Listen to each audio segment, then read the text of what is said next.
നിരവധി സോഷ്യൽ മീഡിയയിലുള്ള വീഡിയോകളിലൂടെ നമ്മളെയൊക്കെ ചിരിപ്പിക്കുകയും ചിന്തിപ്പിക്കുകയും ചെയ്തിട്ടുള്ള ഒരു വ്യക്തിയാണ്.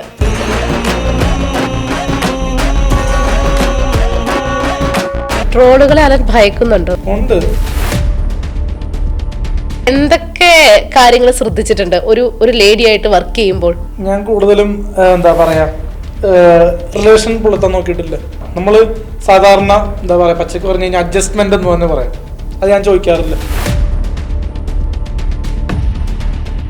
എപ്പോഴെങ്കിലും സ്വന്തം മനസാക്ഷിയോട് അല്ലെങ്കിൽ ഒരു മനസാക്ഷി കുത്തു തോന്നിയിട്ടുണ്ടോ എന്തെങ്കിലും ഒരു കാര്യത്തിന്? ഉണ്ടാക്കാൻ പാടില്ല എന്ന് തോന്നിയിട്ടുണ്ട് പലപ്പോഴും. സൂപ്പർ സ്റ്റാർ അലൻ ജോസ് പെരേര സ്വയം അങ്ങട് ഒരു പരിവേഷം വെക്കുന്നതാണോ അത്?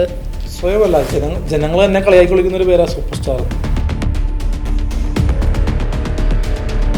രേണുസുതി ചേച്ചിയോട് ഞാൻ ചോദിച്ചാണ് ചാൻസ് താല്പര്യം ഉണ്ടാകും എന്ന് പറഞ്ഞപ്പോൾ പുള്ളിക്കാർക്ക് ചെയ്യാം, 20,000 രൂപ അക്കൗണ്ട് ഇടണമെന്ന് പറയും.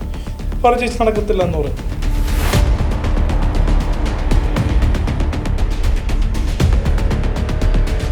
ബിഗ് ബോസിൽ നിന്ന് പോയിട്ട് ഫെയിം എന്താ കിട്ടിയത്? അതായത് എന്തെങ്കിലും ഒരു സ്ഥാനം അല്ലെങ്കിൽ ഫസ്റ്റ് പ്രൈസോ സെക്കൻഡ് പ്രൈസോ ഒന്നും മേടിച്ച ഒരാളാണെങ്കിൽ നമുക്ക് 1 ലക്ഷം രൂപ കൊടുക്കാം. വീട്ടിൽ നിന്ന് ലോൺ എടുത്താണെങ്കിൽ ഞാൻ കൊടുക്കും.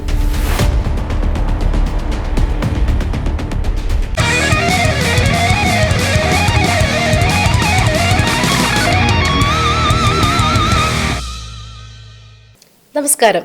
താരാപഥത്തിൻ്റെ പുതിയൊരു എപ്പിസോഡിലേക്ക് പ്രിയ പ്രേക്ഷകർക്ക് സ്വാഗതം. ഇന്ന് എന്നോടൊപ്പം ഉള്ളത് നിരവധി സോഷ്യൽ മീഡിയയിലുള്ള വീഡിയോകളിലൂടെ നമ്മളെയൊക്കെ ചിരിപ്പിക്കുകയും ചിന്തിപ്പിക്കുകയും ചെയ്തിട്ടുള്ള ഒരു വ്യക്തിയാണ്. അധികം മുഖവരയില്ലാതെ ഞാൻ സ്വാഗതം ചെയ്യുകയാണ് അലൻ ജോസ് പെരേര. നമസ്കാരം. ഹായ്, എന്നൊക്കെയുണ്ട് വിശേഷം? നല്ല വിശേഷം. എന്ത് പറ്റി? നാഗം മൊത്തം ടയേർഡാണെന്ന് തോന്നണല്ലോ. ചുമയൊക്കെ ഉണ്ട്, അതിൻ്റെയാണോ? സാധാരണ നല്ല എനർജറ്റിക് ആയിട്ട് ക്യാമറയുടെ മുമ്പിലിരുന്ന് സംസാരിക്കുന്ന ആൾ ഇന്ന് ആകെ മൊത്തം ഡൗൺ ആയിട്ടിരിക്കുകയാണല്ലോ. തിരക്കിലാണ്. പുതിയ ഷോർട്ട് ഫിലിം ഒക്കെ ഇറങ്ങി. ഷോർട്ട് ഫിലിം ഉണ്ട്, പിന്നെ കുറച്ച് റീക്രിയേഷൻ വീഡിയോസ് ഒക്കെ ചെയ്യുന്നുണ്ട്. അത് ശരി. അതിന്റെ ഹാപ്പിനെസ് ഒന്നും ഫേസിൽ കാണുന്നില്ലല്ലോ. എപ്പോഴും ഹാപ്പി ആയിട്ടിരിക്കണല്ലോ, എല്ലാവരോട് കാര്യങ്ങളുണ്ടല്ലോ. ഇന്നെന്താ പറ്റി ഇത്ര വലിയ സങ്കടത്തിലായിട്ടിരിക്കാൻ വേറെ എന്തെങ്കിലും കാരണമുണ്ടോ? അല്ല, ഓരോ സമയത്തും ഓരോ മൂഡല്ലേ. ഓരോ സമയത്തും ഓരോ മൂഡല്ലേ? ശരിയാ, മനുഷ്യരല്ലേ. പിന്നെ പുതിയ വിശേഷങ്ങൾ എന്തൊക്കെയാണ്? വിശേഷം ഇപ്പോൾ നിരവധി ഷോർട്ട് ഫിലിമുകൾ ചെയ്തുകൊണ്ടിരിക്കുന്നു. ഇപ്പോൾ ഒരുങ്ങിക്കൊണ്ടിരിക്കുന്നത് ഇപ്പോൾ മേഘ ജോസിൻ്റെ പെണ്ണ് റിലീസിന് തയ്യാറെടുക്കുന്നു.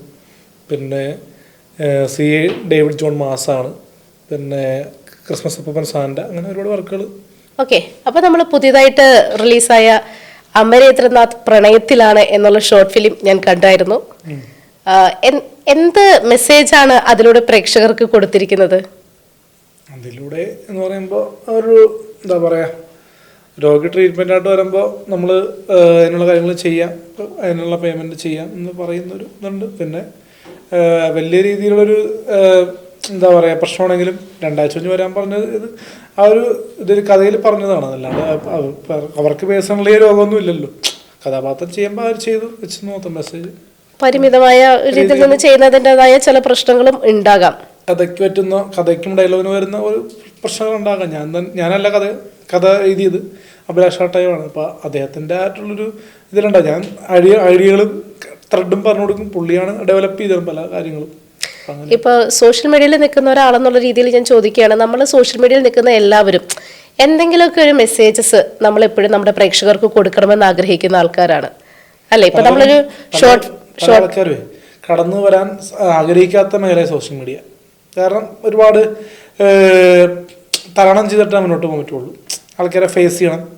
2 അഭിപ്രായം വരുന്നൊരു ഫീൽഡാണ് സിനിമയാണെങ്കിലും സോഷ്യൽ മീഡിയ ആണെങ്കിലും. കാരണം മെഗാസ്റ്റാർ മമ്മൂക്കയ്ക്ക് വരെ പല രീതിയിൽ ആൾക്കാർ വിമർശിക്കുന്നുണ്ട്, നല്ല കമൻസും പറയുന്നുണ്ട്. 2 അഭിപ്രായമുണ്ട്, പക്ഷെ അവരെ ഒന്നും കോൺസെൻട്രേറ്റ് ചെയ്യുന്നില്ല.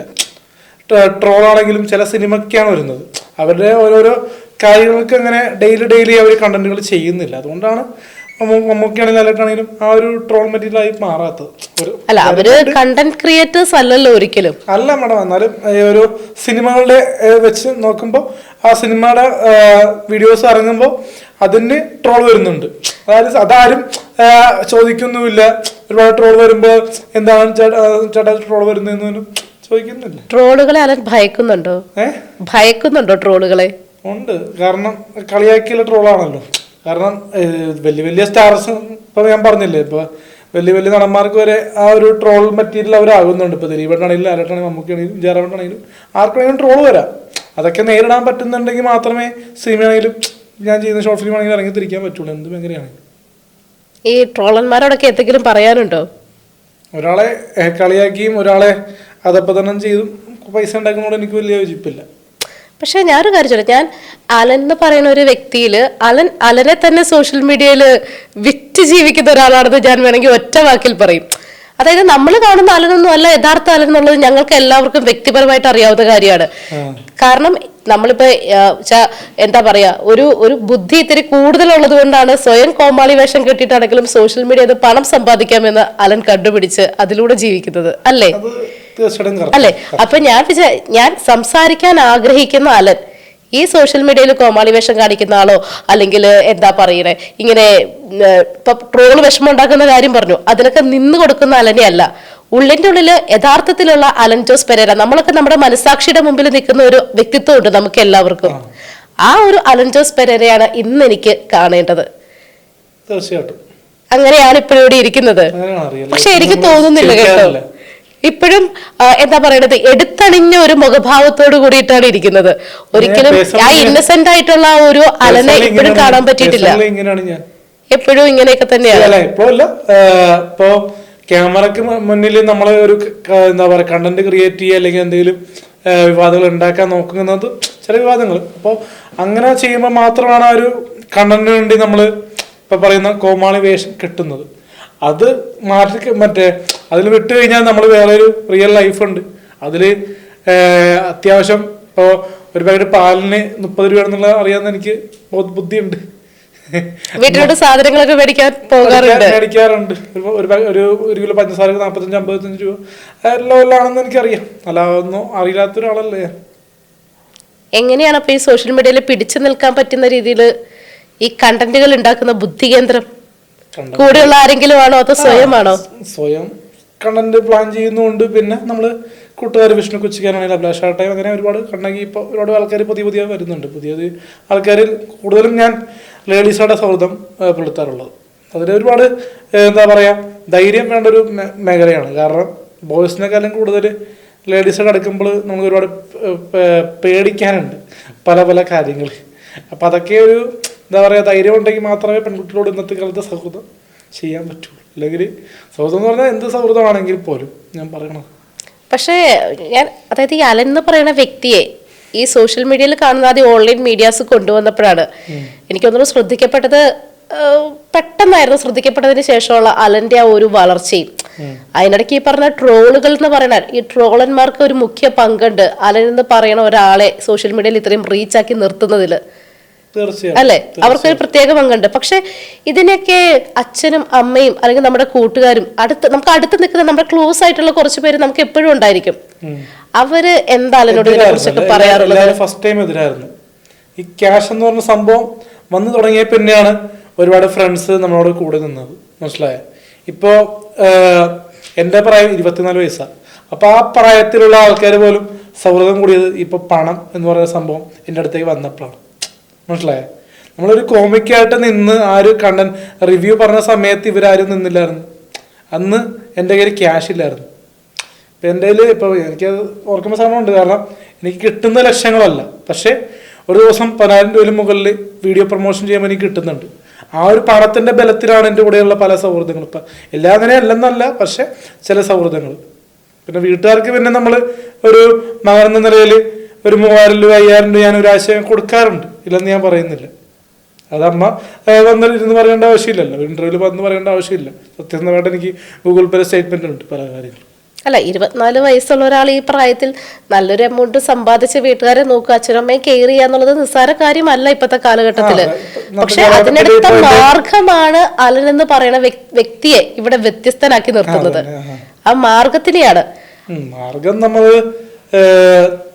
എന്താ പറയാ മാർഗത്തിനോട് ചേർന്ന് പ്രവർത്തിക്കുക എന്നുള്ളതാണ്. ഏത് മാർഗത്തിലൂടെയും നമുക്ക് തരണം ചെയ്യാം എന്ന് മനസ്സിലാക്കാൻ പറ്റുന്നുണ്ട്. ഇപ്പോൾ ഒരു കൂട്ടം ആൾക്കാർ ഇപ്പോൾ ആദ്യം റിവ്യൂ പറയുന്ന സമയത്ത് നമ്മളെ മാറ്റി നിർത്തുന്നതും പരിഹാസം ചെയ്യുന്ന ഒരുപാട് പേരുണ്ടായിരുന്നു. അപ്പൊ പിന്നെ അത് ഒരുപാട് ഇന്റർവ്യൂകളിലൂടെ മാറിയെന്ന് എനിക്ക് തോന്നുന്നുണ്ട്. പലരുടെ വ്യക്തിപരമായിട്ടുള്ളൊരു എന്താ പറയുക കമ്മിറ്റ്മെന്റ്സ്, ആൾക്കാർ നമ്മളോടുള്ള പെരുമാറ്റം കാര്യങ്ങളൊക്കെ. ഇപ്പം എനിക്കിപ്പോൾ പണ്ടൊക്കെ വേറെ എനിക്ക് ആ സ്റ്റേജിൽ പള്ളികളിൽ പോകാൻ പറ്റില്ലായിരുന്നു. കളിയാക്കുക, കൂവുക, ഒച്ചപ്പാട് ചെയ്യുക, അങ്ങനെയുള്ള സംഭവങ്ങൾ ഉണ്ടായിരുന്നു. ഇപ്പോൾ ഒരുപാട് മാറിയും തോന്നുന്നു. കാരണം പലപ്പോഴും ഞാൻ പല ഇന്റർവ്യൂകളിലൂടെ പല കാര്യങ്ങളും കണ്ണീരോടെ പറഞ്ഞപ്പോൾ പലപ്പോഴും അതൊരു വ്യത്യാസം വന്നിട്ടുണ്ട്. അത്തരത്തിൽ ഏറ്റവും കൂടുതൽ വേദനിപ്പിച്ചിട്ടുള്ള ഒരു അനുഭവം പറയാൻ പറ്റുമോ? അനുഭവം എന്ന് പറഞ്ഞാൽ എന്ത് പറയാനാ, ഇപ്പം പണ്ട് ഞാൻ പ്രൈവറ്റ് ബസ്സിലും KSRTCയിലും ട്രാവൽ ചെയ്യുമായിരുന്നു, മനസ്സിലായി. അപ്പോൾ ഒരു ബുദ്ധിമുട്ടൊന്നും ഉണ്ടായില്ല, ട്രാവൽ ചെയ്യാറുണ്ടായിരുന്നു. ആൺ പെൺ വ്യത്യാസമില്ലാണ്ട് യാത്ര ചെയ്യണ ഒരു പ്ലാറ്റ്ഫോം അല്ല, ഒരു പബ്ലിക് പ്ലാറ്റ്ഫോം ആയിരുന്നു. ഇപ്പോൾ എൻ്റെ കൂടെ ഒരു പെണ്ണിനെ ധൈര്യമായിട്ട് വന്ന് ഇരിക്കുമായിരുന്നു പണ്ട്. അപ്പോൾ പലപ്പോഴും പേടിച്ച് മാറിയിരിക്കുക എന്നൊരു ഇതുകൊണ്ട് ചില ആൾക്കാർ ഇപ്പോൾ ഞാനെന്നൊരു വ്യക്തിയെ നോക്കാണ്ട് വന്ന് അടുത്ത് ആണിനും പെണ്ണിനും ഇരിക്കാമല്ലോ ബസ്സിൽ ട്രാവൽ ചെയ്യുമ്പോൾ. ഇപ്പോൾ ഗേൾസ് മാത്രം ഇരിക്കുക എന്നുള്ള ഇതില്ലല്ലോ.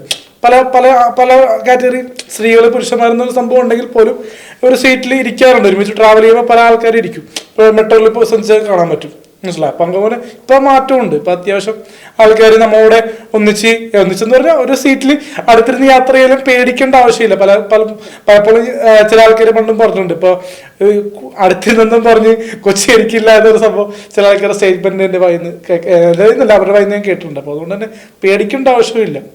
നമ്മൾ പല കാര്യങ്ങളും പലരെയും ജഡ്ജ് ചെയ്യുന്നത് സോഷ്യൽ മീഡിയ വരുന്ന പല കാര്യങ്ങളും വെച്ചിട്ടാണ്. ഇതിനിടയ്ക്ക് അലമറ നമ്മളൊരു ട്രാൻസ്ജെൻഡർ ആയിട്ടൊരു ലേഡിയുടെ ഒരു ഇഷ്യൂസ് കാര്യങ്ങളൊക്കെ ലൈഫിൽ വന്നിട്ടുണ്ടായിരുന്നു. അതിന്റെ വാസ്തവം എന്താണ്? അതെന്ന് പറഞ്ഞാൽ ഫെയിമായിട്ട് നിൽക്കുന്ന ആൾക്കാരെ എന്തും പറയാ എന്നൊരു രീതിയുണ്ട്.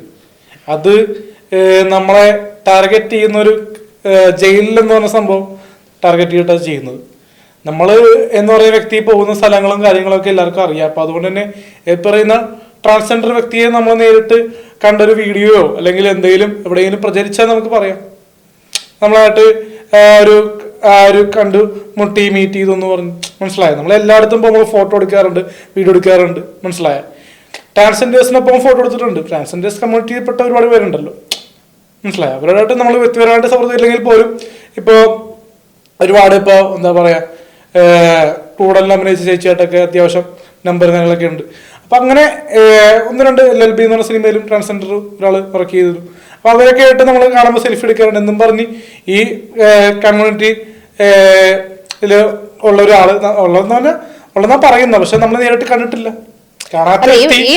ഉന്നയിച്ച വ്യക്തിയെ നേരിട്ട് കണ്ടിട്ടില്ല.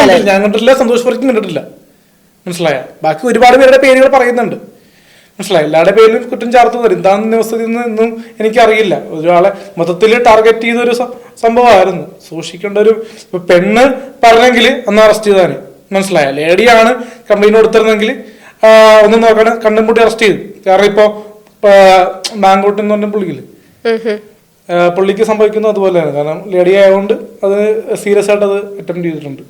പിന്നെ അതിൽ ഒരുപാട് കാര്യങ്ങൾ പുള്ളി ഒരുപാട് മെസ്സേജും കാര്യങ്ങളൊക്കെ വന്നിട്ടുണ്ടല്ലോ. അപ്പൊ അതുകൊണ്ട് തന്നെ ഈ ഇഷ്യൂല് എന്താ അഭിപ്രായം ഉള്ളത്? ഇപ്പൊ റീസെന്റ്ലി നടന്ന ഒരു ഇഷ്യൂസിനെ കുറിച്ച് ഇപ്പൊ പറഞ്ഞല്ലോ, അതിനെ കുറിച്ച് വ്യക്തിപരമായിട്ടുള്ള അഭിപ്രായം എന്താണ്?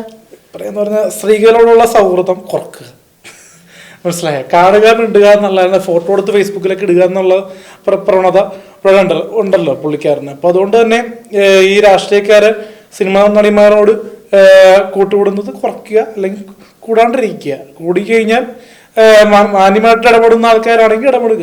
അല്ല, രാഷ്ട്രീയ പൊതുപ്രവർത്തകര് സ്ത്രീകളുമായിട്ടുള്ള അടുപ്പം പുലർത്താതിരിക്കുക, സൗഹൃദം, അതാണോ അഭിപ്രായം? മാന്യമായിട്ട് മറ്റേ അവർക്ക് അങ്ങോട്ടും ഇങ്ങോട്ടും ഒരു ഫ്രണ്ട്ഷിപ്പ് ഉണ്ടെങ്കിൽ കറക്റ്റായിട്ട് സംസാരിക്കുന്നതും ഫോട്ടോ എടുക്കുന്നതും പ്രശ്നമില്ല. പൊതുവേദികളിൽ സംസാരിക്കുന്നതും ഒക്കെ. കാരണം ഈ നൈരേഷനും കാര്യങ്ങളൊക്കെ വരുമ്പോഴാണല്ലോ, അല്ലെങ്കിൽ ഒരു സമ്മേളനത്തിന് വരുമ്പോഴാണല്ലോ നടിമാരും രാഷ്ട്രീയ പ്രവർത്തകരും കാണുന്നത്. അപ്പൊ അതുകൊണ്ട് തന്നെ സൂക്ഷിച്ചും കണ്ടൊക്കെ അത് പണ്ട് മുതലേ ഉണ്ടല്ലോ, ഇന്നു മുതലല്ലല്ലോ. സ്ത്രീകളുമായിട്ട് സൂക്ഷിച്ചും കണ്ടു ഇടപെടുക എന്ന് പറയുമ്പോൾ റീസെന്റ്ലി ഇപ്പോ എന്താ പറയണത്, ഇപ്പൊ ഒരു പെൺകുട്ടിയായിട്ട് ഇപ്പൊ ഒരു ഷോർട്ട് ഫിലിം കഴിഞ്ഞൊരു വ്യക്തിയാണ് അലൻ. അപ്പൊ എന്തൊക്കെ കാര്യങ്ങൾ ശ്രദ്ധിച്ചിട്ടുണ്ട് ഒരു ലേഡി ആയിട്ട് വർക്ക് ചെയ്യുമ്പോൾ? ഞാൻ കൂടുതലും എന്താ പറയാ റിലേഷൻ പുലർത്താൻ നോക്കിയിട്ടില്ല, മനസ്സിലായോ? അത് മാത്രമേ ഉള്ളൂ. നമ്മള് സാധാരണ എന്താ പറയാ പച്ചക്ക് പറഞ്ഞു കഴിഞ്ഞാൽ അഡ്ജസ്റ്റ്മെന്റ് എന്ന് തന്നെ പറയാം. അത് ഞാൻ ചോദിക്കാറില്ല, വേണ്ട, താല്പര്യമില്ല. അല്ല, ഒരുപാട് പെൺകുട്ടികൾ ഇതുപോലെ ഓഫർ ചോദിക്കുന്നുണ്ടോ? അതായത് അഭിനയിക്കാൻ വേണ്ടിയിട്ട് ചില ആൾക്കാർ ചാൻസ് ചോദിച്ചു വരുന്നുണ്ട്. കളിയാക്കി ചോദിക്കാറുണ്ട്. കളിയാക്കി ചോദിക്കാറുണ്ട്. സീരിയസ്ലി ആരെങ്കിലും ഒക്കെ approach സീരിയസ്ലി അല്ല, ചെയ്യാറുണ്ടോ? അത് കണ്ടന്റിന് വേണ്ടി പിന്നെ റെക്കോർഡ് ചെയ്ത് വന്നിട്ടില്ല പുറത്ത്. പക്ഷെ എന്നോട് ചോദിച്ചിട്ടുണ്ട്. ഞാൻ പലപ്പോഴും വേണ്ടെന്നാ പറഞ്ഞത്. അത് ശരി. കാരണം എന്താ ഉദ്ദേശം നമുക്കറിയാമല്ലോ. കാരണം നമ്മള് മാനവ പറയുന്നൊരു കാലഘട്ടം ഉണ്ടെങ്കിൽ തുടർന്നും ലേഡീസ് വർക്ക് ചെയ്യും. അല്ലെങ്കിൽ എനിക്ക് ഒറ്റയ്ക്ക് എലോൺ പോലത്തെ സിനിമ ലാലേട്ടൻ ഒറ്റയ്ക്ക് ചെയ്തു. എന്തുകൊണ്ട്? പുള്ളിക്ക് ആ ധൈര്യം ഉണ്ടായതുകൊണ്ട് അല്ലേ? ഒറ്റയ്ക്ക് ഒരു സിനിമ ചെയ്തും ജയിപ്പിക്കാവുന്ന രീതി കൊണ്ടാണല്ലോ എലോൺ പോലത്തെ ഒരു സിനിമ വന്നത് ലാലേട്ടൻ്റെ. മൊത്തത്തില് സ്ത്രീകളോട് എന്തെങ്കിലും ഒരു വിരോധം ഉണ്ടോ? മൊത്തത്തില് സ്ത്രീകളോട് എന്തെങ്കിലും വിരോധം ഉണ്ടോ? സ്ത്രീകളോട് വിരോധം ഇല്ല. പക്ഷെ ഒരാളോട് എന്താ പറയാ, ഒരു കാര്യത്തിന് വേണ്ടി ഒരാളോട് റിലേഷൻഷിപ്പ് ഉണ്ടായിട്ട് ലാസ്റ്റ് പീഡിപ്പിച്ചു എന്ന് പറയുന്നതിൽ എനിക്ക് വാസ്തവമില്ല. അപ്പോൾ ഒരു ഇടവേളയ്ക്ക് ശേഷം നമുക്ക് കൂടുതൽ വിശേഷങ്ങൾ ചോദിച്ചറിയാം.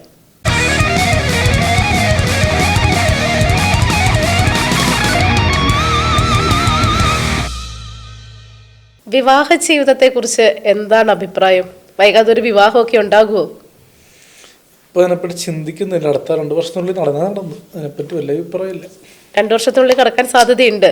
സാധ്യത ഉണ്ടെന്ന് പറഞ്ഞു കഴിഞ്ഞാൽ ഈ എന്താ പറയാ, പെൺകുട്ടികളുടെ മനോഭാവം മാറിക്കഴിഞ്ഞാൽ ചിലപ്പോൾ നടക്കും.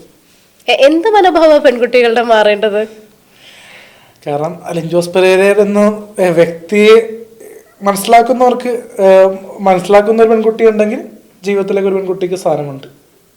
അല്ലെങ്കിൽ വിവാഹം വേണ്ട. വിവാഹം വേണ്ടെന്ന് ഞാൻ പറയുന്നില്ല. പക്ഷെ ഈ ഫെയിം നോക്കി എൻ്റെ കൂടെ ഫേമസ് ആകാം എന്ന് പറഞ്ഞ് ഒരു പെൺകുട്ടിയും എൻ്റെ ജീവിതത്തിലേക്ക് വരണ്ട. അതാണ് അഭിപ്രായം. ഞാൻ എൻ്റെ ലൈഫിൽ കല്യാണം കഴിഞ്ഞ് കഴിഞ്ഞാൽ ഒരുമിച്ച് കല്യാണം കഴിഞ്ഞുള്ള ഒരു ഫാമിലി വ്ളോഗൊന്നും ഞങ്ങൾ അധികം ചെയ്യില്ല. പിന്നെ 1-2 ചെയ്താൽ ചെയ്തു. പക്ഷെ അത് എനിക്ക് വലിയ താല്പര്യമില്ല. മാന്യമായിട്ട് ജീവിക്കാനാണെങ്കിൽ എൻ്റെ കൂടെ ആർക്കെങ്കിലും വരാം. അപ്പൊ എന്തൊക്കെയാണ് ഭാവി വധുവിനെ കുറിച്ചുള്ള സങ്കല്പങ്ങള്? സങ്കല്പങ്ങൾ എന്തൊക്കെയാണെന്ന്? കാർ ഓടിക്കാൻ അറിയണം. വധുവിന് കാർ ഓടിക്കാൻ അറിയണം. പിന്നെ കുക്ക് ചെയ്യാൻ അറിയണം. പിന്നെ നല്ല സ്വഭാവം ഉണ്ടാവണം. നല്ല സ്വഭാവം ഉണ്ടായിരിക്കണം. 3 ക്വാളിഫിക്കേഷൻ മതി. പിന്നെ ജീവിതം എന്താണെന്ന് അറിയണം. സിനിമയും റിയലും വ്യത്യാസമുണ്ട്. മനസ്സിലാക്കിയുള്ള ലൈഫ് ആണെങ്കിൽ ഓക്കെ. ഞാനൊരു കാര്യം ചോദിച്ചോട്ടെ. ഇപ്പൊ എന്നോട് ഈ സംസാരിക്കുന്ന അലനുണ്ടല്ലോ, അതായത് അറുത്ത് മുറിച്ച് അളന്ന് തൂക്കി ഇരുന്ന് സംസാരിക്കുന്ന അലൻ, അതിന്റെ പുറകിൽ ഒരു അലനുണ്ട്. ഇന്നവരെ എന്തുകൊണ്ടാണ് അങ്ങനെ ഒരു വ്യക്തി സ്വന്തം പ്രൊഫൈലിൽ പോലും ആ ഒരു സ്വന്തമായിട്ടുള്ള ഒരു വ്യക്തിത്വത്തോടു കൂടി ഒരു വീഡിയോ പോസ്റ്റ് ചെയ്ത് കാണാത്തതിന്റെ കാരണം ഒന്ന് പറയാമോ? പോസ്റ്റ് ചെയ്യാറുണ്ടല്ലോ ഇടക്ക്. എല്ലാ ദിവസവും അല്ല, ഇടക്ക് നമ്മൾ എൻ്റെ ഫേസ്ബുക്കിൽ തന്നെ ഞാൻ ഇടാറുണ്ടല്ലോ, കാണാറില്ല. അതായത് എന്തെങ്കിലുമൊക്കെ അപ്ഡേഷൻസേ ഇടാറുള്ളൂ. അതായത് പുതിയ വല്ല ഷോർട്ട് ഫിലിമോ അങ്ങനെയുള്ള കാര്യങ്ങളെ കുറിച്ചൊക്കെ. അതിന്റെ അപ്പുറത്തേക്ക് ഇപ്പൊ സമകാലിക വിഷയങ്ങളെ കുറിച്ച് ചിന്തിക്കുന്ന ഒരാളുണ്ട് അല്ലെ, വ്യക്തി ജീവിതത്തിലെ പ്രശ്നങ്ങളെ കുറിച്ച് ഇപ്പൊ സംസാരിക്കുന്ന ഒരാളുണ്ട്. ഞാൻ പക്ഷെ അതിനെപ്പറ്റി കൂടുതലും വ്യാകുലമാകാറില്ല. ഇല്ല, എങ്ങനെയെങ്കിലൊക്കെ തട്ടിമുട്ടി പോയാൽ മതി. എനിക്കുള്ള കണ്ടന്റ് സിനിമയാണ്, പിന്നെ റിയൽ ലൈഫ്. അപ്പോൾ അത് മാത്രം സംസാരിച്ചാൽ മതിയല്ലോ. പുറത്തെ വിഷയം ഈ റിയൽ ലൈഫും ഈ കണ്ടന്റ് ക്രിയേഷനും അതിന്റെ ഇടയ്ക്ക് എന്തൊക്കെ ഡിഫറൻസ് ഫീൽ ചെയ്തിട്ടുണ്ട്? കാരണം ഒന്ന് ഫേക്ക് ആയിട്ട് എടുത്തു വെച്ചേക്കണ മുഖംമൂടിയാണെന്ന് ഞങ്ങൾക്കൊക്കെ അറിയാം. ആ ഒരു റിയൽ ലൈഫും ഇതും തമ്മിൽ എന്തെല്ലാം കാര്യങ്ങളിൽ ചില ഒരു കടമ്പകൾ വെക്കൂലോ, അല്ലെ ഓരോ അതിർവരമ്പുകൾ വെക്കൂലോ. എന്തൊക്കെ അതിർവരമ്പുകൾ വെച്ചിട്ടുണ്ട്? റിയൽ ലൈഫിൽ ചിരിക്കാറില്ല പലപ്പോഴും. ചിരിക്കണമെങ്കിൽ പോലും ഞാൻ അത് ആക്ടിങ് ആയിരിക്കാം. എന്താണ് ചിരിക്കുക? ഒരു മനുഷ്യൻ ഏറ്റവും കൂടുതൽ ഒരു വ്യക്തിയെ നമ്മൾ കാണുമ്പോൾ അല്ലെങ്കിൽ നമ്മുടെ ഉള്ളിൽ സന്തോഷം വരുമ്പോഴൊക്കെ നമ്മൾ ചിരിക്കാറുണ്ട്. എന്തുകൊണ്ടാണ് റിയൽ ലൈഫിൽ? സിനിമ കാണുമ്പോൾ ചിരിക്കാറുണ്ട്, പക്ഷെ ഒരു വ്യക്തിയെ കാണുമ്പോൾ നമ്മൾ പലപ്പോഴും ചിരി അഭിനയിക്കുന്നതായിരിക്കാം. വ്യക്തി എന്ന് പറഞ്ഞു കഴിഞ്ഞാൽ ഫാമിലി റിലേറ്റീവ്സ് ആയിരിക്കാം. അതെന്ത് പറ്റി? എന്ത് പറ്റി? കാരണം അവരെന്നോടുള്ള മനോഭാവം മനസ്സിലായി. മറ്റുള്ളവർ നമ്മളെ ഓരോ പ്രോഗ്രാംസിന് വിളിക്കുമ്പോൾ കാണിക്കുന്ന ഒരു മര്യാദ പോലും ഫെയിം വന്നേ പിന്നെ എൻ്റെ പ്രായമുള്ള കുറച്ച് കസിൻ സിസ്റ്റേഴ്സ് കാണിക്കുന്നില്ല, പുച്ഛിക്കുന്നു. റിലേറ്റീവ്സ് വരെ മാറ്റി നിർത്തപ്പെടുന്നുണ്ട്. ഒരാള് നമ്മളെ അന്ന് പണ്ട് ഇങ്ങനെ അനിയനായിട്ട് കണ്ടപ്പോൾ എങ്ങനെ കണ്ടു ആ രീതിയിൽ ഞാൻ ശ്രദ്ധിച്ചിരുന്നു. കാരണം എൻ്റെ അമ്മൂമ്മ കഴിഞ്ഞ ദിവസമല്ല, ഒരു 3 മാസം മുന്നേ എൻ്റെ അമ്മൂമ്മ മരണപ്പെട്ടിരുന്നു. അന്നത്തെ ദിവസം ഞാൻ വീട്ടിൽ ഉണ്ടായിരുന്ന കുറച്ച് സമയത്ത് പിന്നീട് എനിക്ക് ഡിഫിക്കൽട്ടാന്ന് തോന്നിയപ്പോൾ കുറച്ച് നേരം മാറി നിന്നായിരുന്നു. അപ്പം ഞാൻ നിന്ന സമയത്ത് ഒരു ചേച്ചി ഒരു ആൽഫബറ്റിക്കൽ ലെറ്റർ എ തുടങ്ങുന്ന ഒരു വ്യക്തി, പേര് ഞാൻ പറയുന്നില്ല കാരണം അത് ബുദ്ധിമുട്ടാവും. അപ്പോൾ ആ ചേച്ചി എന്നെ കണ്ടപ്പോൾ ചിരിച്ചു, മനസ്സിലായ? ആ വീട്ടിൽ വന്ന എല്ലാവർക്കും ആ ഒരു ടോൺ ഉണ്ടാകുന്നില്ല, മനസ്സിലായ? അപ്പോൾ ഒരാൾക്ക് മാത്രം എന്ന രീതിയിലേക്ക് വന്നെങ്കിൽ ഈ ഒരു മേഖലയിലേക്ക് ഇറങ്ങിയോണ്ട് എന്നുള്ള മാറ്റമായിരിക്കാം, മനസ്സിലായ? ജീവിതത്തിൽ ഇപ്പോഴും എന്തൊക്കെയോ മറക്കാൻ വേണ്ടി പാടുപെടുന്ന കുറേ കാര്യങ്ങളുണ്ട് എന്ന് മനസ്സിലായി. എന്തൊക്കെയോ ഒരുപാടുണ്ട്, പറയാൻ പറ്റാതെ ഉള്ളിൻ്റെ ഉള്ളിൽ വിങ്ങിപ്പൊട്ടി നിൽക്കുന്ന ഒരുപാട് കാര്യങ്ങളുണ്ട്. പക്ഷേ ഇതിനെയൊക്കെ ഓവർകം ചെയ്ത് എങ്ങനെയാണ് മറ്റുള്ളവരുടെ അടുത്ത് ഇങ്ങനെ ഫേക്കായിട്ട് നിൽക്കാൻ പറ്റുന്നത്? അത് നമ്മൾ എത്ര കാലം നിൽക്കും, എത്ര കാലം നമ്മൾ നിൽക്കും, അല്ലാണ്ട് നമ്മൾ അതിനു വേണ്ടി ഒന്നും അങ്ങനെ ചെയ്യുന്നില്ല, നിൽക്കാൻ വേണ്ടി മാത്രമായിട്ടൊന്നും ചെയ്യുന്നില്ല. നമ്മുടെ വിഷമങ്ങൾ മാറ്റാൻ വേണ്ടിയാണ് വേണമെങ്കിൽ പറയാം ഈ ഒരു മേഖലയിൽ കണ്ടിന്യൂസ് ആയിട്ട് ചെയ്യുന്നത്. അല്ലാണ്ട് ഒരു ഓൺലൈൻ മീഡിയയിൽ ഫുൾ ടൈം നിൽക്കാൻ വേണ്ടി ഒന്നും ചെയ്യുന്നില്ല. എത്ര വരെ പഠിച്ചിട്ടുണ്ട്? BA ഇംഗ്ലീഷ് ലിറ്ററേച്ചർ കഴിഞ്ഞു. അത് കഴിഞ്ഞിപ്പോൾ MBA ചെയ്തുകൊണ്ടിരിക്കുന്നു. MBAക്ക് ചേർന്നുണ്ട്. ഇത് കഴിയുമ്പോൾ ഇനിയിപ്പോൾ ഒരു സോഷ്യൽ മീഡിയ ഇല്ലാത്തൊരു കാലം വന്നാൽ അലൻ എന്ത് ചെയ്യും? സോഷ്യൽ മീഡിയ ഒക്കെ ബാൻ ചെയ്തു എന്ന് വിചാരിക്കുക. അങ്ങനെ ഒരു കാലം വന്നാൽ അലൻ എന്ത് ചെയ്യാനാണ് തീരുമാനിച്ചിരിക്കുന്നത്? സോഷ്യൽ മീഡിയ ഇല്ലാത്ത കാലം വന്നു കഴിഞ്ഞാൽ അത് നമ്മൾ എന്തെങ്കിലും സ്വന്തമായിട്ട് എന്തെങ്കിലും ചെയ്യാൻ നോക്കും. ഇല്ലെങ്കിൽ സാധാരണക്കാരെ പോലെ എന്തെങ്കിലും ജോലി ജീവിക്കുമായിരിക്കും. കാരണം നമ്മൾ ഒരുപാട് പേരെ കണ്ടിട്ടുണ്ട് സോഷ്യൽ മീഡിയയിൽ വന്ന് കുറച്ച് നാൾ നിന്നു പിന്നെ അങ്ങോട്ട് പോയി. ഇപ്പോൾ ഈ പറയുന്ന മറ്റേ കേരളത്തിൽ ഇപ്പോൾ എറണാകുളം ജില്ലയിൽ മാത്രമുള്ള എന്നെ അറിയുന്ന കുറേ പേർക്ക് ഇപ്പോൾ എറണാകുളം ജില്ലയെ വിട്ട് എവിടെയും പോകുമായിരിക്കും, കുറേ ജോലിക്ക് എന്തെങ്കിലും കാര്യങ്ങൾ, മനസ്സിലായ? ചില ജില്ലകൾക്കും ഇപ്പോൾ എന്താ പറയുക, തൃശ്ശൂർ, കോഴിക്കോട്, മലപ്പുറം ജില്ലകളിലൊന്നും വലിയ എന്നെ ആർക്കും ഒരു ബഫുമായിട്ട് കാണുന്നില്ല. പലപ്പോഴും ആൾക്കാർ മാന്യമായിട്ടാണ് സംസാരിക്കുന്നത്. അപ്പം അങ്ങനെയുള്ള ജില്ലകളിലേക്കുള്ള ഒരു മാറി താമസിക്കും ഉണ്ടാവും. കമന്റ് ബോക്സ് നോക്കാറുണ്ടോ? നോക്കാറില്ല. നേരത്തെ നോക്കിയിട്ടുണ്ടോ? ഇടയ്ക്ക് നോക്കാറുണ്ട്. എന്തുകൊണ്ടാണ് ഇപ്പോൾ അത് നോക്കാത്ത? അതിനകത്തേക്ക് കമന്റുകളുണ്ട്, ഡൗൺ ആകണ്ട എന്ന് വിചാരിച്ചിട്ടാണോ?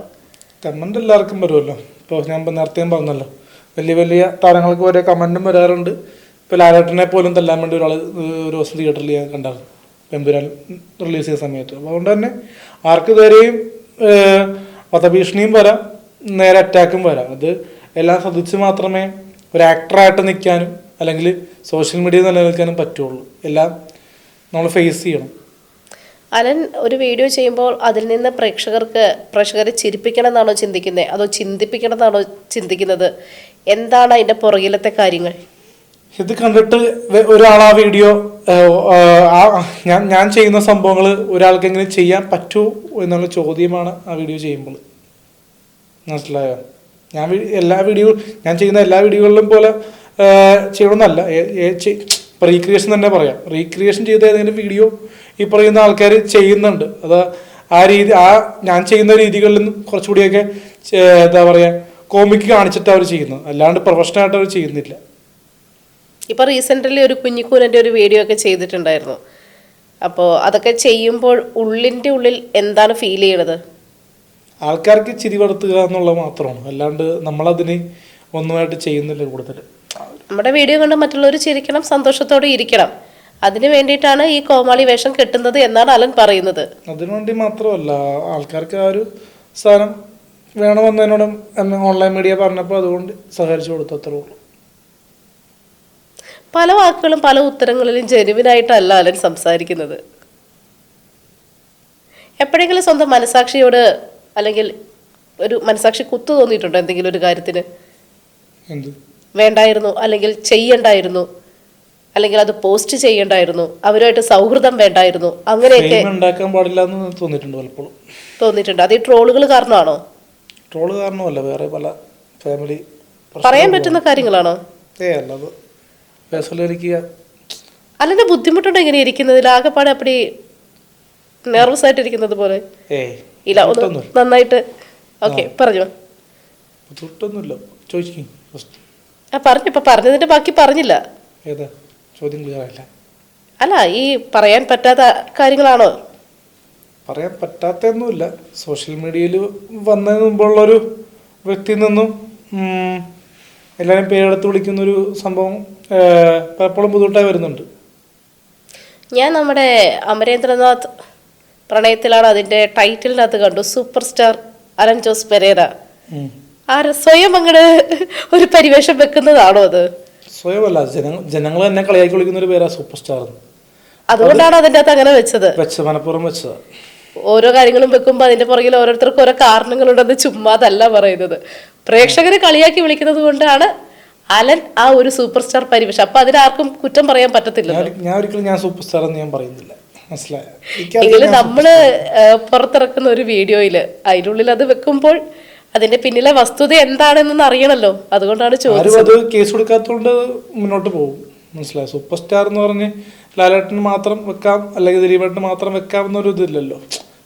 എല്ലാ ആൾക്കാർക്കും വെക്കുന്നുണ്ട്. അപ്പൊ അതിന്റെ കൂട്ടത്തിൽ ഇതൊരു നമ്മളൊരാളെ സൂപ്പർ സ്റ്റാർ എന്ന് വിശേഷിപ്പിക്കുമ്പോ അതിന്റെ പുറകില് കുറേ ഫാക്ടേഴ്സ് ഉണ്ട്, ഒരുപാട് ഫാക്ടേഴ്സ് ഉണ്ട്. ഇവരെക്കാളൊക്കെ ഇപ്പൊ ഈ എന്താ പറയാ നടന്മാരെക്കാളും ഏറ്റവും കൂടുതൽ എന്താ പറയാ ആൾക്കാർ കാണുന്ന വീഡിയോസ് എന്തെയാണെന്ന് എനിക്ക് സമ്മതിക്കാൻ പറ്റും. ജീവിതത്തില് ഏറ്റവും കൂടുതൽ പ്രചോദനം നൽകിയിട്ടുള്ള വ്യക്തി ആരാണ്? ആരെയാണ് കണ്ടുപഠിക്കണം തോന്നിയിട്ടുള്ളത്? കണ്ടുപിടിക്കണം തോന്നിയിട്ടുള്ളത് ബിബിൻ ജോർജിനെയാണ്. പുള്ളി കാലിനങ്ങനെ സുഖമില്ലാഞ്ഞിട്ടും പുള്ളി എന്താ പറയുക മിമിക്രി വേദികളിലും പിന്നെ സ്റ്റേജിൻ്റെ എന്താ പറയുക കഥകൾ എഴുതിയും അങ്ങനെയൊക്കെ പതുക്കെ സിനിമ താരമായിട്ട് വന്നതല്ല. അതിൻ്റെ ഒരു എഫേർട്ട് പുള്ളിക്ക് ഉണ്ട്. നമ്മളെ ഒരുപാട് എന്താ പറയുക പലപ്പോഴും ഹെൽപ്പല്ല നമ്മൾ ഉപദേശിക്കാറൊക്കെ ഉണ്ടാവും. അത് മാത്രമല്ല അലന് കവിതകൾ എഴുതാനുള്ള ഒരു കഴിവും കൂടിയുണ്ട്.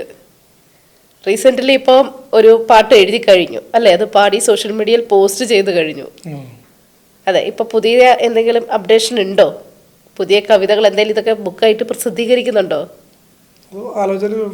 ആലോചനയിലുണ്ട്. ഈ ഷോർട്ട് ഫിലിംസിന്റെ ഒക്കെ ബഡ്ജറ്റ് എങ്ങനെയാ കണ്ടുപിടിക്കുന്നത്? ഒരു സാധനം ഒരു ഷോർട്ട് ഫിലിം റെഡി ആക്കണമെങ്കിൽ ഒരു ബഡ്ജറ്റ് ഉണ്ടാവണല്ലോ, ചെലവുകൾ ഉണ്ടാവുമല്ലോ നമുക്ക്. അപ്പൊ ആ ബഡ്ജറ്റ് എങ്ങനെയാണ് കണ്ടുപിടിക്കുന്നത്? അതെനിക്ക് കിട്ടുന്ന വരുമാനത്തിൽ ഞാൻ ചെയ്യാറുണ്ട്. സേവ് ചെയ്ത് വെച്ചിട്ട് എല്ലാം മറ്റൊരാളെ ആശ്രയിക്കാറുള്ള സ്വന്തം പൈസ തന്നെയാണ്. പ്രൊഡ്യൂസേഴ്സ് ഒന്നുമില്ല. പമ്പയുടെ ഭാഗത്തൊന്നും ഹെൽപ്പ് വന്നിട്ടുണ്ടാവും. പമ്പ നടി. അത് ശരി. ഏത് നമ്മളെ ഈ ലാസ്റ്റ് ഇറങ്ങിയ ഷോർട്ട് ഫിലിമിന് പുള്ളിക്കാരത്തി ഹെൽപ്പ് എന്ന് പറഞ്ഞാൽ ചില കാര്യങ്ങൾക്ക് ഇപ്പോൾ വലിയ വലിയ നടിമാർ പഠിക്കുന്ന തുകകളിൽ വെച്ച് പുള്ളിക്കാരത്തി ചെറിയ റെമ്യൂണറേഷൻ വാങ്ങിയിരുന്നുണ്ടായിരുന്നു. അതുപോലെ തന്നെ ചില രീതിയിൽ ബാംഗ്ലൂരൊക്കെ പോയി ഷൂട്ട് ചെയ്തപ്പോൾ പല കാര്യങ്ങളിലും ഹെൽപ്പ് ചെയ്തിരുന്നു. അപ്പൊ ഞാൻ റീസെന്റ് ഒരു വീഡിയോ കണ്ടിട്ടുണ്ടായിരുന്നു. അതായത് ഷോർട്ട് ഫിലിമിൽ അഭിനയിക്കാനായിട്ട് അലന്റെ തന്നെ ഷോർട്ട് ഫിലിമിലൂടെ വന്നു പോയ ഒരാളെ വിളിച്ചിരുന്നുവെന്ന്. പക്ഷെ ആ ലേഡി വരാത്തത് കൊണ്ടാണ് പമ്പയിലേക്ക് ആ ചാൻസ് പോയതെന്നും ഞാൻ കണ്ടിട്ടുണ്ടായിരുന്നു. ശരിയാ അല്ലേ? എന്താണ് ആ ഒരു ഇൻസിഡന്റിനെ കുറിച്ച് അഭിപ്രായം? അത് രേണുസുതി ചേച്ചിയോട് ഞാൻ ചോദിച്ചാണ് ചാൻസ് താല്പര്യം ഉണ്ടോ അഭിനയിക്കാന്ന് പറഞ്ഞപ്പോൾ പുള്ളിക്കാരത്ത് ചെയ്യാം, ഒരു 20,000 രൂപ അക്കൗണ്ടിൽ ഇടണമെന്ന് പറഞ്ഞു ചേച്ചി നടക്കത്തില്ല എന്ന് പറഞ്ഞു. ഞാൻ ഓപ്പണായിട്ട് പറഞ്ഞ ആളല്ലേ. അപ്പം ഞാൻ പറഞ്ഞത് 2 മണിക്കൂറത്തേക്ക് 2 hour നിങ്ങൾ വെച്ചാൽ ഇപ്പം വലിയ ഇനാഗ്രേഷനും കാര്യങ്ങളും പരിപാടികളൊന്നും അല്ലല്ലോ. ജസ്റ്റ് വന്ന് എന്താ പറയുക വലിയ റൊമാൻറ്റിക് സീൻസോ വലിയ കാര്യങ്ങളൊന്നും ഇല്ല, എന്നെ ടച്ച് ചെയ്യുന്ന സീൻസ് പോലും ഇല്ല. അപ്പോൾ 20,000 പറയുന്നതിൽ എനിക്കത് യോജിപ്പായിട്ട് തോന്നി. 10K ഓഫർ ചെയ്തപ്പോൾ 2 hours 10K എന്ന് പറഞ്ഞപ്പോൾ പറ്റില്ല എന്ന് പറഞ്ഞപ്പോൾ എനിക്കത് വലിയതായിട്ട് ഒരു എന്താ പറയുക ഇനി ഇൻഡസ്ട്രിയിൽ ഇങ്ങനെയുള്ള ആൾക്കാർ പിടിച്ചേക്കുമെന്ന് എനിക്ക് തോന്നുന്നില്ല പൈസയുടെ കാര്യത്തിൽ. കാരണം പണ്ട് 1000 രൂപയ്ക്ക് 2000 രൂപയ്ക്ക് വന്നെന്ന് പറഞ്ഞു ഇപ്പൊ ഇത്രയും രൂപ പറഞ്ഞിട്ട് വന്നില്ലെങ്കിൽ എന്ത് പറയുന്നു? അല്ല, അതിന്റെ പുറകിൽ വേറൊരു കാര്യമുണ്ട്. അവര് തുടങ്ങിയിടത്തല്ല ഇപ്പൊ അവര് നിൽക്കുന്നത്. പക്ഷെ നിൽക്കുന്നത് മറ്റേ ബിഗ് ബോസിൽ എന്താ ഫെയിം ഉണ്ടാക്കിയെന്ന് എനിക്ക് ഒന്ന് അറിയണം. ബിഗ് ബോസിൽ നിന്ന് പോയിട്ട് ഫെയിം എന്താ കിട്ടിയത്? അതായത് എന്തെങ്കിലും ഒരു സ്ഥാനം അല്ലെങ്കിൽ ഫസ്റ്റ് പ്രൈസോ സെക്കൻഡ് പ്രൈസോ ഒന്ന് മേടിച്ച ഒരാളാണെങ്കിൽ നമുക്ക് 1 ലക്ഷം രൂപ കൊടുക്കാം. വീട്ടിൽ നിന്ന് ലോൺ എടുത്താണെങ്കിൽ ഞാൻ കൊടുക്കും. അതില് പ്രൈസിന്റെ അല്ല കാര്യം അലൻ. അതിന്റെ ഒരു പ്രധാനപ്പെട്ട കാര്യം എന്താണെന്നറിയാമോ? ആൾക്കാർക്ക് അവരോടുണ്ടായിരുന്ന മനോഭാവം മാറിക്കഴിഞ്ഞു. എനിക്ക് മാറിയിട്ടില്ല, മനസ്സിലായി. എനിക്ക് ഉൾക്കൊള്ളാൻ കഴിയാത്തത് അതില് ബിഗ് ബോസിന് പ്ലാറ്റ്ഫോമിൽ ആ ഒരു 5 കണ്ടസ്റ്റൻസ് ആയിട്ട് പോലും പുള്ളിക്കാരത്തി മാറിയില്ല. പിന്നെ എന്തുകൊണ്ട് I give 20K? അതാണ് ഞാൻ പറഞ്ഞത്. അവരെ കണ്ടിരുന്ന ഒരു കാഴ്ചപ്പാട് പൊതുസമൂഹത്തിൽ മാറ്റിയെടുക്കാൻ മാത്രമേ ഉള്ളൂ. കണ്ടസ്റ്റൻസ് ആയിരുന്നു, മനസ്സിലായ? ആ ഒരു ഫെയിം എന്തുകൊണ്ട് രേണുസുതിക്ക് 100 ദിവസം വരെ നിൽക്കാൻ പറ്റിയില്ല, നിർത്തിയില്ല? അതാ എൻ്റെ ചോദ്യം. നിർത്തിയെങ്കിൽ ഞാൻ definitely I give 20K rupees. മനസ്സിലായി? പനിമോളാണ് എന്നോട് ഇപ്പൊ ഞാൻ പറയാണ് 2000 രൂപ പറഞ്ഞ് ഞാൻ നാളെ തന്നെ കൊടുക്കും, അഭിനയിക്കണമെങ്കിൽ അഭിനയിച്ചാൽ കൊടുക്കും. മനസ്സിലായ? പനിമോളല്ല, രേണുസുതി ആയതുകൊണ്ട് ഞാൻ 10K പറഞ്ഞു. മനസ്സിലായി? പനിമോളാണെങ്കിൽ നമ്മൾ എത്ര കൊടുക്കും. അത് ആ ഒരു ഫെയിം എന്ന് പറഞ്ഞാൽ നമുക്ക് കിട്ടുന്ന ആ ഒരു ഇപ്പൊ രേണുസുതി ചേച്ചി വ്യൂസ് കുറവാണ്, ഡൗണാ. അപ്പൊ ഡൗൺ ആണെങ്കിലും നമ്മൾ കൈപിടിച്ച് കൊടുത്താന്നോർത്ത് വിളിച്ചപ്പോ 10K പറ്റില്ല എന്ന് പറഞ്ഞപ്പോൾ നമുക്കത് ഡിസപ്പോയിൻമെന്റ് തോന്നുന്നു. അതുകൊണ്ടാണ് പമ്പേനെ കാസ്റ്റ് ചെയ്തത്. പമ്പക്ക് അത്ര ഞാൻ പറഞ്ഞു തന്നു എന്റെ കാശിന്റെ കാര്യങ്ങളൊക്കെ പറഞ്ഞപ്പോൾ അത് ഓക്കെ പറഞ്ഞു. മനസ്സിലായ? പേജ് കാറ്റഗറി നോക്കി കഴിഞ്ഞാൽ രേണുസുതിന്റെ അത്രയൊക്കെ തന്നെ ഏജ് ഉണ്ട് പുള്ളിക്കാർത്തിക്ക്. മനസ്സിലായ? ഇപ്പോൾ റീസിന്റെ കാര്യത്തിലാണെങ്കിലും രേണുസുതി ചേച്ചിക്ക് അത്രയും തന്നെ ഫോളോവേഴ്സ് ഉണ്ട് പുള്ളിക്കാർത്തിക്ക്. പിന്നെ എന്തുകൊണ്ട് ഓരോരുത്തർക്കും അത് ബിഗ് ബോസ് എന്നൊക്കെ പറഞ്ഞിതാകുന്നില്ല? ഈ കണ്ടന്റുകൾക്ക് ക്ഷാമം വരുമ്പോഴാണോ നിങ്ങൾ സുഹൃത്തുക്കൾ തമ്മിൽ അങ്ങോട്ടും ഇങ്ങോട്ടും അടിയുണ്ടാക്കി വീഡിയോ പോസ്റ്റ് ചെയ്യുന്നത്? അതിലെനിക്ക് റെസ്പോൺസിബിൾ ഇല്ല. അത് ഓരോരുത്തരും ഓരോ രീതിയിൽ പറയുന്നു, അത്രേ ഉള്ളൂ. അല്ല, അതിന്റെ സത്യാവസ്ഥ നിങ്ങൾക്കേ അറിയത്തുള്ളൂ. കാരണം ഞാൻ എന്നോട് ചോദിച്ചിട്ട് ആരും കണ്ടന്റ് ചെയ്യാറില്ല. ഓരോരുത്തർ ഇഷ്ടത്തിന് കുറ്റം പറയും, അങ്ങോട്ടും ഇങ്ങോട്ടും കുറ്റം പറയും. ഞാൻ ആരെയും പേഴ്സണലി എടുത്ത് പറയാറില്ല. പിന്നെ ചോദിച്ചു പോകുമ്പോൾ എന്തെങ്കിലുമൊക്കെ പറയുന്നത്, അല്ലാണ്ട് നമ്മളാരെയും പേഴ്സണലി നോക്കിയിട്ട് പുള്ളിക്ക് ദ്രോഹം ഉണ്ടാക്കാൻ വേണ്ടി ആരെയും കുറ്റം പറഞ്ഞിട്ടില്ല ഇതുവരെ. അല്ല, അത് നിങ്ങൾ ക്രിയേറ്റ് ചെയ്ത കണ്ടന്റ് അല്ലേ അങ്ങോട്ടും ഇങ്ങോട്ടും സംസാരിച്ച്? അല്ല, പലപ്പോഴും അത് എന്നെ തന്നെ ഫീൽഡ് ചെയ്ത് മൊത്തത്തിൽ ഔട്ടാക്കാൻ പറ്റുള്ള പരിപാടിയാണ്. ഫീൽഡ് എന്ന് പറഞ്ഞാൽ എന്ത് ഫീൽഡ്? Social media. അപ്പൊ നിങ്ങൾ സുഹൃത്തുക്കൾക്കിടയിൽ തന്നെ ആ ഒരു ഫൈറ്റ് നടക്കുന്നുണ്ട്. സൗഹൃദം ഉണ്ടോ അങ്ങോട്ടും ഇങ്ങോട്ടും ഒക്കെ? ഉണ്ട്, പക്ഷെ അങ്ങോട്ടും ഇങ്ങോട്ടും ചില സമയത്ത് ഈഗോ ദേഷ്യം കാര്യങ്ങളൊക്കെ ഉണ്ടാവും. എന്താണ് ശരിക്കും ആ ഈഗോ വരാനുള്ള കാരണം? എന്താണ്? എനിക്ക് 1ാം സ്ഥാനം വേണമെങ്കിൽ 2ാം സ്ഥാനം വേണമെന്നൊരു സംഭവം. അലനുണ്ടോ അങ്ങനെ? എപ്പോഴും 1ാം സ്ഥാനത്ത് നിൽക്കണം, ഞാനായിരിക്കണം എപ്പോഴും സോഷ്യൽ മീഡിയയിൽ വൈറലായിട്ട് നിൽക്കണേ? അങ്ങനെയൊന്നും ഞാനായിട്ടൊന്നും പ്ലാൻ ചെയ്യാറില്ല. ഓട്ടോമാറ്റിക്കലി വന്നു പോകുമ്പോ അങ്ങനെ വരുന്നതാണ്. നമ്മളെല്ലാവരും നമ്മളെ തന്നെ ഒന്ന് ജഡ്ജ് ചെയ്യാറുണ്ട് എപ്പോഴും, അല്ലേ? ജഡ്ജ് ചെയ്യാറുണ്ട്, പക്ഷെ നമ്മളിപ്പോ ഒരു ഇന്റർവ്യൂ കൊടുത്തു കഴിഞ്ഞാൽ ഇപ്പോ 3 മാസം കഴിഞ്ഞാൽ ചില റിലീസ് ചെയ്യണം. അങ്ങനെ ജഡ്ജ് ചെയ്ത് കഴിഞ്ഞാൽ നമ്മൾ ഒരു ഇൻവോൾവ്മെന്റ് ആയിട്ട് നിൽക്കണമെന്നുണ്ടെങ്കിൽ ഇപ്പോൾ നമുക്ക് ഒരു ഹോൾഡ് ഉണ്ട്. ഇപ്പോൾ വേറെ ആൾക്കാർ ഇപ്പം ഞാൻ നമ്മളെ ഇതാക്കി പറയണതല്ല, പക്ഷെ ഒരു നല്ലൊരു ആക്ടറിന്റെ ഒരു ഇന്റർവ്യൂ നാളെ റിലീസ് ചെയ്യുമെന്ന് പറഞ്ഞിട്ട് 1 മാസം കഴിഞ്ഞ് റിലീസ് ചെയ്യാൻ അവർ ഡിസപ്പോയിൻറ്റഡ് ആവില്ലേ? മനസ്സിലായ? നമുക്കിവിടെ ഹോൾഡ് കുറവാണ്. പറഞ്ഞു കഴിഞ്ഞാൽ നാളെ തന്നെ അവർ അപ്ലോഡ് ചെയ്യില്ല.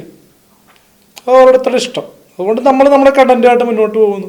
അല്ല, ഞാൻ ചോദിച്ച ചോദ്യം അതല്ല. അല്ല, ഞാൻ പറഞ്ഞതാ. നമ്മൾ ഓരോരുത്തരും നമ്മളെ തന്നെ ജഡ്ജ് ചെയ്യാറുണ്ട്.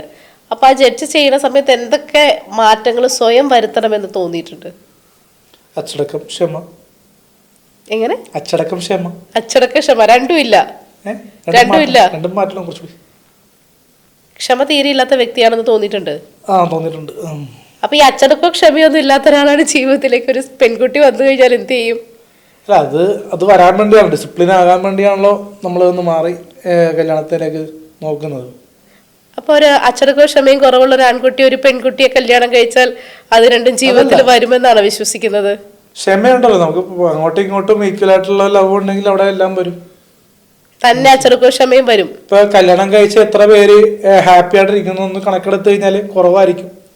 ഒരു വീട്ടിൽ നല്ല 25 ലക്ഷം 50 ലക്ഷം സ്ത്രീധനം കൊടുത്ത് കെട്ടിയ ഒരു ഫാമിലിയിൽ പോലും പ്രശ്നങ്ങളുണ്ട്. മനസ്സിലായ? പ്രണയം വല്ലതും ഉണ്ടോ? ഇപ്പോ പ്രണയം വല്ലതും ഉണ്ടോ? കുറവാ, ഉണ്ട്. പക്ഷെ അതൊക്കെ എല്ലാം ഒരു ഫെയിമിന് വേണ്ടി ഒരുപാട് പേര് നമ്മളെ പ്രണയിച്ചിട്ടുണ്ട്. ഒന്നും സീരിയസ് ആയിട്ടില്ല. കാശും വാങ്ങിയിട്ടുണ്ടാവും ചിലപ്പോ. കാശും വാങ്ങി പറ്റിച്ചിട്ടുണ്ട്. ധാരാളം. എത്ര പേര്? ഒരാള്. എന്നാലും ഞാൻ പറഞ്ഞ ഒരുപാട് പേര് പറ്റിച്ചിട്ടുണ്ട്. അതിൽ ക്യാഷ് മേടിച്ച ഒരാൾ മാത്രമായിട്ട് 1500 രൂപ. 1500 രൂപ വാങ്ങിച്ച് പിന്നെ കോണ്ടാക്ട് ചെയ്തിട്ടില്ല. പിന്നെ ഞാൻ എല്ലാ ദിവസം വിളിച്ചുകൊണ്ട് ഞാനും എൻ്റെ മര്യാദയൊക്കെ ഞാൻ കൊടുത്തു പോയി. നാളെ എന്തെങ്കിലും എന്നെ പറ്റി വാർത്തിട്ടുണ്ടല്ലോ എന്നോർത്ത് ഞാൻ പേടിച്ച് കൊടുത്തതാണ്. 1500 ആയതുകൊണ്ട് മാത്രം 1 ലക്ഷം രൂപ ഞാൻ കൊടുക്കില്ലായിരുന്നു. മറ്റേ സാമ്പത്തികമായിട്ട് വന്നിട്ടില്ല. ചെറിയ എമൗണ്ട് ആയതുകൊണ്ട് റീചാർജ് ചെയ്യാൻ പൈസ ഇല്ലെന്ന് പറഞ്ഞുകൊണ്ട് ഞാൻ കൊടുത്തുപോയി. അലന്റെ പ്രേക്ഷകരോടും കമന്റ് ഇടുന്നവരോടും ട്രോളന്മാരോടൊക്കെ എന്താണ് ഇനി പറയാനുള്ളത്? മുമ്പോട്ടുള്ള അലന്റെ ഭാവിയിൽ അവരെന്തായാലും ഒരു ടേണിംഗ് പോയിന്റ് ആണല്ലോ. കാരണം എന്നെ ഇനി വിളിച്ചിട്ട് പറ്റിക്കാനായിട്ട് പറ്റത്തില്ല. ഒരുപാട് കാര്യങ്ങൾ മനസ്സിലാക്കാൻ പറ്റി. ഒരുപാട് പെൺകുട്ടികൾ വിളിക്കാറുണ്ട്, മെസ്സേജ് അയക്കാറുണ്ട്. പക്ഷേ ഒരുപാട് ആൾക്കാരെ കണ്ടും ഒരുപാട് ഗേൾസിൻ്റെ സൈക്കോളജി എനിക്ക് പിടികിട്ടി. അപ്പം അതുകൊണ്ട് തന്നെ നമ്മളൊരു വിവാഹത്തിലേക്ക് ഒരിക്കലും ഒരു മെസ്സേജിലൂടെ ഒരിക്കലും ഞാൻ എത്തില്ല, ഒരു ഫോൺ കോളിലൂടെ പോലും. നേരിട്ട് കണ്ട് മനസ്സിലാക്കിയ വ്യക്തികളെ മാത്രമേ ലൈഫ് പാർട്ട്ണർ ആക്കുകയുള്ളൂ. പിന്നെ എൻ്റെ ഒരു കല്യാണം ഒരിക്കലും ആൾക്കാർക്ക് ഒരു എന്താ പറയുക കണ്ടന്റ് ആക്കാൻ കൊടുക്കില്ല. മെയിൻ കല്യാണങ്ങൾ അല്ലാണ്ട് പരസ്യത്തിന് വേണ്ടി പല ഷോർട്ട് ഫിലിമിന് വേണ്ടി ഞാൻ തലകെട്ടിന്നിരിക്കും. ഇപ്പം നാളത്തെ ദിവസം ഒരു ഷോർട്ട് ഫിലിം ഞാൻ തലകെട്ടുന്ന സീനുണ്ട് എന്നും പറഞ്ഞ് അതൊരിക്കലും ഒരു റിയൽ ലൈഫ് അല്ല. പക്ഷെ എൻ്റെ ലൈഫിലെ റിയൽ ലൈഫില് ഒരു എന്താ പറയുക പ്രഷ്യസ് ആയിട്ടുള്ളൊരു, പലർക്കും അത് പ്രഷ്യസ് അല്ല, പക്ഷെ എനിക്കത് പ്രഷ്യസ് ആണ്. കാരണം ഇത്രയും ഫെയിമിൽ നിന്നും നിൽക്കുമ്പോൾ ഒരു പെൺകുട്ടി എൻ്റെ ലൈഫിലേക്ക് റിയലായിട്ട് കല്യാണം കഴിച്ച് വന്നാൽ അതൊരിക്കലും കണ്ടന്റ് ആക്കില്ല. ചിലപ്പോൾ ഒരു പത്രപരസ്യം കൊടുത്തൊന്നിരിക്കും ഇത്രയും വിവാദമുള്ളതുകൊണ്ട്. കമന്റ് ചെയ്യുന്നത് നെഗറ്റീവ് കമന്റ് ഇടുന്നവരോട് എന്താ പറയാനുള്ളത്? നെഗറ്റീവ് കമന്റ് ഇടുന്നവരോട് ഇനിയും കമന്റ് ഇടുക. നിങ്ങൾ ഒരു വർക്കുകൾ ചെയ്ത് നോക്കുക. അല്ലെങ്കിൽ ഇപ്പോൾ കേരളത്തിലെ എല്ലാ പുരുഷന്മാരെയും നിങ്ങൾ കല്യാണം കഴിപ്പിക്കുകയാണെങ്കിൽ എന്നെ കളിയാക്കുന്നതിലൊക്കെ ഒരു കാര്യം, എന്നെ അല്ലെങ്കിൽ ഒരു വ്യക്തിയെ 10-24-30 വയസ്സുള്ള ചെറുപ്പക്കാർ ഒരുപാട് പേര് കല്യാണം കഴിക്കാത്ത ആൾക്കാരുണ്ട്. എന്നിട്ടും സോഷ്യൽ മീഡിയയിൽ ഇടയ്ക്ക് ഒരു മീഡിയക്കാർ ചോദിച്ചപ്പോൾ കല്യാണം നടക്കുന്നില്ല എന്ന് ചോദിച്ചപ്പോഴാണ് നടക്കില്ല എന്ന് പറഞ്ഞപ്പോഴാണ് ആ ഒരു കളിയാക്കൽ വന്നത്. അത് പിന്നെയാണ് സന്തോഷ് വർക്കി എന്നെയും കളിയാക്കുന്നത്. അവരോട് എനിക്ക് ചോദിക്കാനുള്ളത്, ഇപ്പം നിങ്ങളുടെ കുടുംബത്തിൽ ഒരുപാട് പെങ്ങന്മാരുണ്ടാകാം, കസിൻസ് ഉണ്ടാകാം, അവരെ എന്തുകൊണ്ട് സർക്കാർ ജോലി ഇല്ലാത്ത ചെറുപ്പക്കാർ, സർക്കാരിൻ്റെ ജോലി ഇല്ലാണ്ട് ബസ് ഡ്രൈവറും കണ്ടക്ടറും കൂലിപ്പണിക്കാരുമായിട്ട് ഒരുപാട് ചെറുപ്പക്കാരുണ്ട്, അവർക്ക് എന്തുകൊണ്ട് നിങ്ങൾ വിവാഹം നടത്തുന്നില്ല? എന്തായാലും ഇത്രയും നേരം അലൻ നമ്മളോട് ഒരുപാട് വിശേഷങ്ങളൊക്കെ പങ്കുവച്ചു. Thank you Alan. മറ്റൊരു എപ്പിസോഡുമായിട്ട് നമുക്ക് വീണ്ടും കാണാം.